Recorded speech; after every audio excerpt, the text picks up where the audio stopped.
it great when a publisher takes the feedback from their fans and improves their game based on that? We think that it is, and we were very excited to see that Hexes of Sygon has been improved. So let's see what is the difference between these two boxes that we have here and which components have been changed for the better. First off, it's pretty obvious that the top box here is smaller than the bottom one because the insert and the storage solutions for the game have been improved. So let's put them aside for now and take out the components that are within each box. First off, we have this huge change right here. These cards that were taking up too much space on the table and a lot of time to sort in front of you have been replaced by cubes. In addition to those two, and in the same sense, these coins right here have been changed into these little tokens that you see over here.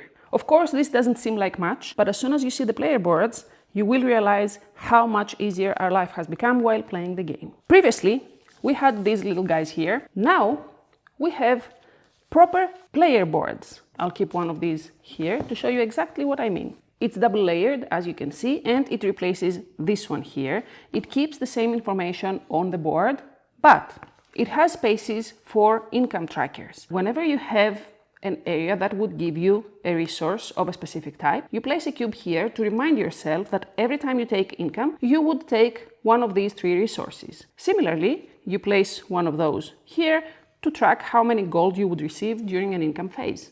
Of course, we have a space here to put the actual resources as soon as you get your income. But the thing that we like the most is that it has spaces to budget your resources. So if you want to build a market, you can place those 2 resources here. In addition to that, you would need 1 gold that you place up here.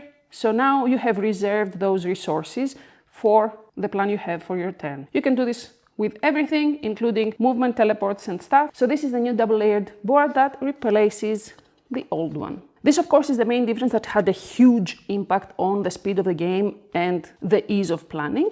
But we also have some improvements in the components of the player pieces. These are much sturdier, more detailed, and I think the color is more intense as well compared to the old ones.